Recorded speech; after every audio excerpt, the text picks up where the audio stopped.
ಬದ್ಧತೆಯ ಹೆಸರಿನಲ್ಲಿ ವಿಐಪಿ ಪ್ರಯಾಣಕ್ಕಾಗಿ ರಸ್ತೆಗಳನ್ನು ನಿರ್ಬಂಧಿಸಬಹುದೇ?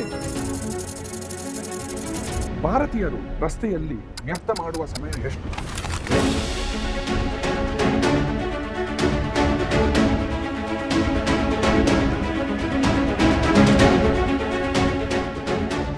ಬೆಂಗಳೂರಿನ ನಿವಾಸಿಗಳು ವಾರ್ಷಿಕವಾಗಿ ಸರಾಸರಿ 117 ಗಂಟೆಗಳನ್ನು ಸಂಚಾರದಲ್ಲಿ ಕಳೆದುಕೊಳ್ಳುತ್ತಾರೆ. ಬೆಂಗಳೂರಿನಲ್ಲಿಯೂ ಕೂಡ 10 ಕಿಲೋಮೀಟರ್ ಪ್ರಯಾಣವು ಸರಾಸರಿ 34ರಿಂದ 40 ನಿಮಿಷ ತೆಗೆದುಕೊಳ್ಳುತ್ತದೆ. ವಿಐಪಿ ಮೊದಲು ಸಂಸ್ಕೃತಿ ಹಾಗೂ ಪ್ರಜಾಪ್ರಭುತ್ವ ಒಟ್ಟಿಗೆ ಹೋಗಬಹುದೇ?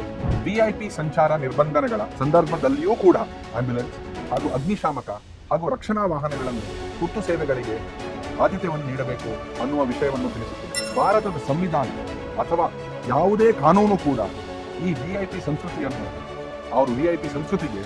ಅನುಮತಿಯನ್ನು ನೀಡಿಲ್ಲ.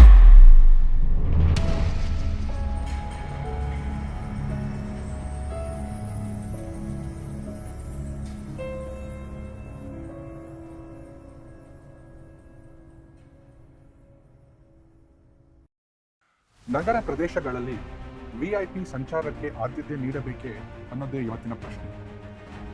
ಭಾರತ ದೇಶದ ನಗರ ಜೀವನದಲ್ಲಿ ಸಂಚಾರ ದಟ್ಟಣೆಯು ಒಂದು ಸಾಮಾನ್ಯ ಲಕ್ಷಣವಾಗಿದೆ. ಪ್ರಮುಖ ನಗರಗಳು ಜನರಿಂದ ಕಿಕ್ಕಿರದ ರಸ್ತೆಯನ್ನು ನಿರ್ವಹಿಸಲು ಹೆಣಗಾಡುತ್ತಿವೆ ಮತ್ತು ಅದರಿಂದಾಗಿ ಜನಸಾಮಾನ್ಯರು ಕ್ರಮಿಸುವ ಪ್ರಯಾಣದ ಅವಧಿಯು ದೀರ್ಘಗೊಂಡು ಅವರು ನಿರಾಶೆಗೆ ಒಳಗಾಗುತ್ತಿದ್ದಾರೆ. ದೇಶದ ತ್ವರಿತ ನಾಗರೀಕರಣವು ರಸ್ತೆಯ ಮೇಲಿನ ವಾಹನಗಳ ಸಂಖ್ಯೆಯಲ್ಲಿ ಹೆಚ್ಚಳಕ್ಕೆ ಕಾರಣವಾಗಿದೆ. ದುರಾದೃಷ್ಟವಶಾತ್ ವಾಹನ ದಟ್ಟಣೆಯಲ್ಲಿ ಈ ಹೆಚ್ಚಳವು ಮೂಲ ಸೌಕರ್ಯ ವಿಸ್ತರಣೆಯನ್ನು ಮೀರಿಸಿದೆ. ಇದು ತೀವ್ರ ದಟ್ಟಣೆಗೆ ಕಾರಣವಾಗಿದೆ. ಭಾರತೀಯ ನಗರಗಳಲ್ಲಿ ಸಂಚಾರ ದಟ್ಟಣೆಯನ್ನು ಜೀವನದ ಗುಣಮಟ್ಟ ಹಾಗೂ ಆರ್ಥಿಕ ಉತ್ಪಾದನೆ ಮತ್ತು ಪರಿಸರ ಸುಸ್ಥಿರತೆಯ ಮೇಲೆ ಪ್ರತಿಕೂಲ ಪರಿಣಾಮ ಬೀರಿದ್ದು ಒಂದು ಗಮನಾರ್ಹ ಸವಾಲಾಗಿ ಹೊರಹೊಮ್ಮಿದೆ. ಸಂಚಾರದ ದಟ್ಟಣೆಗೆ ಮೂಲ ಕಾರಣಗಳನ್ನು ಹೆಚ್ಚಿನ ಜನಸಂಖ್ಯೆ ಮತ್ತು ಪರಿಣಾಮಕಾರಿ ಸಾರ್ವಜನಿಕ ಸಾರಿಗೆಯ ಕೊರತೆ ಇಂತಹ ಅಂಶಗಳಲ್ಲಿ ನಾವು ಗುರುತಿಸಬಹುದು. ಇದು ಅನೇಕ ಜನರು ಖಾಸಗಿ ವಾಹನಗಳನ್ನು ಅವಲಂಬಿಸುವಂತೆ ಮಾಡುತ್ತಿದೆ. ಇದು ದಟ್ಟಣೆಯನ್ನು ಇನ್ನೂ ಹೆಚ್ಚಿಸುತ್ತದೆ.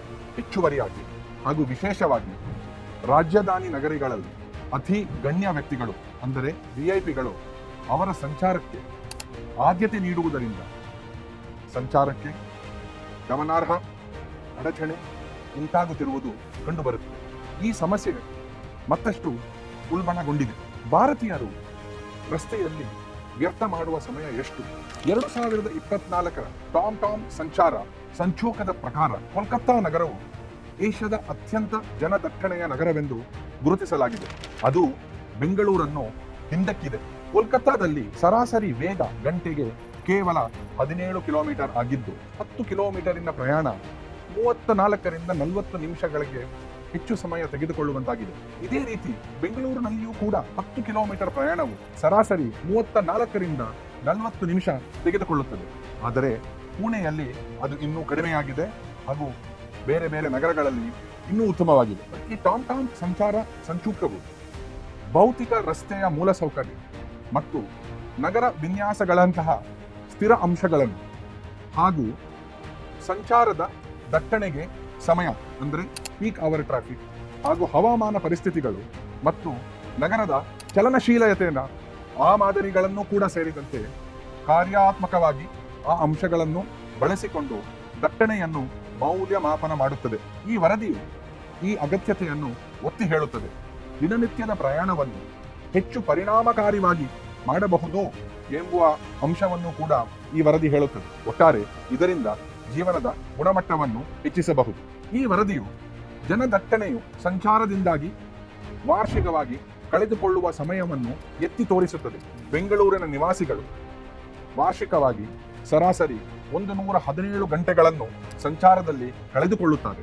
ಈ ವ್ಯರ್ಥದ ಸಮಯ ಉತ್ಪಾದಕತೆ, ಜೀವನದ ಗುಣಮಟ್ಟ ಮತ್ತು ಪರಿಸರದ ಮೇಲೆ ಗಮನಾರ್ಹ ಪರಿಣಾಮವನ್ನು ಬೀರುತ್ತಿದೆ.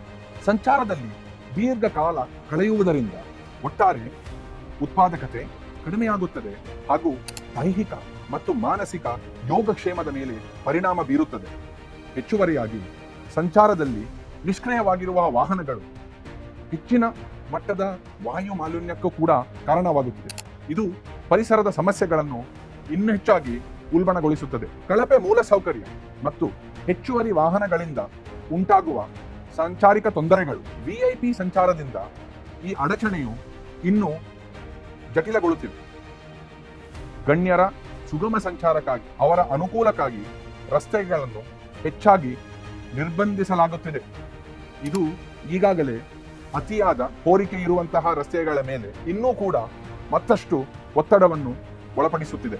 ಭದ್ರತೆಯ ಹೆಸರಿನಲ್ಲಿ ವಿಐಪಿ ಪ್ರಯಾಣಕ್ಕಾಗಿ ರಸ್ತೆಗಳನ್ನು ನಿರ್ಬಂಧಿಸಬಹುದೇ? ಭಾರತದ ಸಂವಿಧಾನದ 19(1)D ವಿಧಿಯು ಸಮಂಜಸವಾದ ನಿರ್ಬಂಧನೆಗಳಿಗೆ ಒಳಪಟ್ಟು ಭಾರತದಾದ್ಯಂತ ಚಲನ ಸ್ವಾತಂತ್ರ್ಯವನ್ನು ಖಾತರಿಪಡಿಸುತ್ತದೆ. ದೆಹಲಿಯಲ್ಲಿ ವಿಐಪಿಗಳ ಸಂಚಾರದ ಸಮಯದಲ್ಲಿ ರಸ್ತೆಗಳನ್ನು ನಿರ್ಬಂಧಿಸುವ ಬಗೆಯ ಮಾರ್ಗಸೂಚಿಯು ಈ ರೀತಿ ಹೇಳುತ್ತದೆ: ಸುರಕ್ಷಿತ ವ್ಯಕ್ತಿಗಳಿಗೆ ಸುರಕ್ಷಿತ ಮಾರ್ಗವನ್ನು ಒದಗಿಸಲು ಸಂಚಾರವನ್ನು ನಿಲ್ಲಿಸುವುದು ಭಾರತದ ರಾಷ್ಟ್ರಪತಿ, ಭಾರತದ ಉಪರಾಷ್ಟ್ರಪತಿ, ಭಾರತದ ಪ್ರಧಾನಮಂತ್ರಿ ಹಾಗೂ ಭೇಟಿ ನೀಡುವ ವಿದೇಶಿ ಗಣ್ಯರಿಗೆ ರಾಷ್ಟ್ರಪತಿ ಹಾಗೂ ಪ್ರಧಾನಮಂತ್ರಿಯ ಮಟ್ಟದ ಭದ್ರತೆಯನ್ನು ನೀಡಲಾಗುವ ಸಂದರ್ಭದಲ್ಲಿ ಮಾತ್ರ ಇರಬೇಕು. ಇತರೆ ಎಲ್ಲಾ ಸಂದರ್ಭಗಳಲ್ಲಿ ಸಂಚಾರವನ್ನು ನಿಲ್ಲಿಸಬಾರದು ಎಂಬ ವಿಷಯವನ್ನು ತಿಳಿಸುತ್ತದೆ. ರಾಷ್ಟ್ರಪತಿ ಹಾಗೂ ಪ್ರಧಾನಿ ಮಟ್ಟದ ಭದ್ರತೆ ನೀಡುವುದನ್ನು ಹೊರತು ರಸ್ತೆಗಳನ್ನು ಸಂಪೂರ್ಣವಾಗಿ ನಿರ್ಬಂಧಿಸಬಾರದು. ವಿಐಪಿ ಸಂಚಾರ ನಿರ್ಬಂಧನೆಗಳ ಸಂದರ್ಭದಲ್ಲಿಯೂ ಕೂಡ ಆಂಬ್ಯುಲೆನ್ಸ್ ಹಾಗೂ ಅಗ್ನಿಶಾಮಕ ಹಾಗೂ ರಕ್ಷಣಾ ವಾಹನಗಳನ್ನು ತುರ್ತು ಸೇವೆಗಳಿಗೆ ಆದ್ಯತೆಯನ್ನು ನೀಡಬೇಕು ಅನ್ನುವ ವಿಷಯವನ್ನು ತಿಳಿಸುತ್ತದೆ. 1988ರ ಮೋಟಾರು ವಾಹನ ಕಾಯ್ದೆ ಹಾಗೂ 1989ರ ಕೇಂದ್ರ ಮೋಟಾರು ವಾಹನ ನಿಯಮಗಳು ಭಾರತದಲ್ಲಿ ಮೋಟಾರು ವಾಹನಗಳು ಮತ್ತು ರಸ್ತೆಗೆ ಸಂಬಂಧಿಸಿದಂತೆ ವಿಷಯಗಳಿಗೆ ನಿಯಂತ್ರಿಸುವ ಕಾನೂನಿನ ಚೌಕಟ್ಟನ್ನು ಹಮ್ಮಿಕೊಂಡಿದೆ. ಆದಾಗ್ಯೂ ಈ ಕಾನೂನುಗಳು ವಿಐಪಿ ರಸ್ತೆ ತಡೆಗಳಿಗೆ ಯಾವುದೇ ವಿಶೇಷ ಸವಲತ್ತನ್ನು ಒದಗಿಸುವುದಿಲ್ಲ. ವಿಐಪಿ ಮೊದಲು ಸಂಸ್ಕೃತಿ ಹಾಗೂ ಪ್ರಜಾಪ್ರಭುತ್ವ ಒಟ್ಟಿಗೆ ಹೋಗಬಹುದೇ? ವಿಐಪಿ ಮೊದಲು ಎಂಬ ಸಂಸ್ಕೃತಿ ಪ್ರಜಾಪ್ರಭುತ್ವಕ್ಕೆ ಸೂಕ್ತವಲ್ಲ. ಇದು ಜನಸಾಮಾನ್ಯರು ಹಾಗೂ ಆಳುವವರು ಎಂಬ ವ್ಯತ್ಯಾಸದ ವಾತಾವರಣವನ್ನು ಸೃಷ್ಟಿಸುತ್ತದೆ. ವಿಐಪಿ ಮೊದಲು ಎಂಬ ಸಂಸ್ಕೃತಿ ಜನರಲ್ಲಿ ತಿರಸ್ಕಾರದ ವಾತಾವರಣವನ್ನು ಸೃಷ್ಟಿಸುತ್ತದೆ. ಆದರೆ ಭಾರತದ ಸಂವಿಧಾನ ಅಥವಾ ಯಾವುದೇ ಕಾನೂನು ಕೂಡ ಈ ವಿಐಪಿ ಸಂಸ್ಕೃತಿಯನ್ನು ವಿಐಪಿ ಸಂಸ್ಕೃತಿಗೆ ಅನುಮತಿಯನ್ನು ನೀಡಿಲ್ಲ. Abhay Singh versus state of Uttar Pradesh ಎಂಬ ತೀರ್ಪು 2013ರಲ್ಲಿ ಸುಪ್ರೀಂ ಕೋರ್ಟ್ ನೀಡಿತು. ಸುಪ್ರೀಂ ಕೋರ್ಟಿನ ತೀರ್ಪಿನಲ್ಲಿ ಕೆಂಪು ದೀಪಗಳನ್ನು ಕೆಂಪು ಬೆದರಿಕೆ ಎಂದು ಬಣ್ಣಿಸಿದೆ. ಇದು ಅಧಿಕಾರದ ದುರುಪಯೋಗವನ್ನು ಸಂಕೇತಿಸುತ್ತದೆ ಎಂದು ನ್ಯಾಯಾಲಯವು ಹೇಳಿದೆ. ನ್ಯಾಯಾಲಯವು ಅದರ ಬಳಕೆಯನ್ನು ವಿಶ್ಲೇಷಿಸಿತು. ಆ ವಿಶ್ಲೇಷಣೆ ನಡೆಸಿ ಉನ್ನತ ಸಾಂವಿಧಾನಿಕ ಅಧಿಕಾರಿಗಳನ್ನು ಮೀರಿ ವ್ಯಕ್ತಿಗಳಿಗೆ ಕೆಂಪು ದೀಪ ಮತ್ತು ಸೈರನ್ನಿನ ಸವಲತ್ತುಗಳನ್ನು ಅನುಮತಿಸಬಾರದು ಎಂದು ತೀರ್ಪನ್ನು ನೀಡಿತು. ನಾಗರಿಕರ ನಡುವೆ ಅನ್ಯಾಯದ ವ್ಯತ್ಯಾಸವನ್ನು ಸೃಷ್ಟಿಸುತ್ತದೆ ಎಂದು ಈ ತೀರ್ಪು ಎತ್ತಿ ತೋರಿಸಿತು. ಉನ್ನತ ಗಣ್ಯರ ವಿಶ್ಲೇಷಣೆ ಮಾಡಿ ಉನ್ನತ ಗಣ್ಯರು ಎಂಬ ಪದವನ್ನು ರಾಷ್ಟ್ರಪತಿ, ಪ್ರಧಾನಿ, ಭಾರತದ ಮುಖ್ಯ ನ್ಯಾಯಮೂರ್ತಿ ಹಾಗೂ ಆಯಾ ರಾಜ್ಯಗಳಲ್ಲಿ ಅವರ ಸಮಾನ ಹುದ್ದೆಯಲ್ಲಿರುವವರಿಗೆ ಮಾತ್ರ ಸೀಮಿತಗೊಳಿಸಬೇಕು ಎಂದು ನ್ಯಾಯಾಲಯವು ಸ್ಪಷ್ಟವಾಗಿ ಹೇಳಿದೆ. ಇದಲ್ಲದೆ ಸಾಂವಿಧಾನಿಕ ತತ್ವವನ್ನು ಪ್ರತಿಬಿಂಬಿಸಲು ಮತ್ತು ದುರುಪಯೋಗವನ್ನು ತಡೆಗೊಳಿಸಲು ಕಠಿಣವಾದ ಕ್ರಮವನ್ನು ಜಾರಿಗೊಳಿಸಬೇಕು ಎಂದು ಕೇಂದ್ರ ಮತ್ತು ರಾಜ್ಯ ಸರ್ಕಾರಕ್ಕೆ ತಮ್ಮ ನಿಯಮಗಳನ್ನು ಅಧಿಸೂಚನೆಗಳನ್ನು ತಿದ್ದುಪಡಿ ಮಾಡುವಂತೆ ನ್ಯಾಯಾಲಯವು ನಿರ್ದೇಶಿಸಿತು. ಪ್ರತಿಬಂಧಕ ದಂಡಗಳನ್ನು ಒತ್ತಾಯಿಸುವ ಮೂಲಕ ನ್ಯಾಯಾಲಯವು ಆಡಳಿತದಲ್ಲಿ ಸಮಾನತೆ ಮತ್ತು ಗಣರಾಜ್ಯ ನೀತಿಯನ್ನು ಎತ್ತಿ ಹಿಡಿಯುವ ಮಹತ್ವವನ್ನು ಬಲಪಡಿಸಿತು. ವಿಐಪಿ ಸಂಚಾರವು ವಿಐಪಿ ಸಂಸ್ಕೃತಿಯ ಲಕ್ಷಣವಾಗಿದ್ದು ಸಮಾನತೆಯ ಸಮಾಜದ ಆದರ್ಶಗಳಿಗೆ ಅದು ವಿರೋಧವಾಗಿರುತ್ತದೆ. ನಿಜವಾಗಿಯೂ ಹೇಳಬೇಕಾದರೆ ಭಾರತ ಎಂಬ ಪ್ರಜಾಪ್ರಭುತ್ವದಲ್ಲಿ ಯಾವುದೇ ವಿಐಪಿ ಸಂಚಾರ ಅಥವಾ ವಿಐಪಿ ಸಂಸ್ಕೃತಿ ಇರಬಾರದು. ಭದ್ರತೆಯ ಅಗತ್ಯವಿದ್ದರೆ ಮಾತ್ರ ಈ ಆಯ್ಕೆಯನ್ನು ಎಚ್ಚರಿಕೆಯಿಂದ ಮತ್ತು ಮಿತಿಯಾಗಿ ಬಳಸಬೇಕು.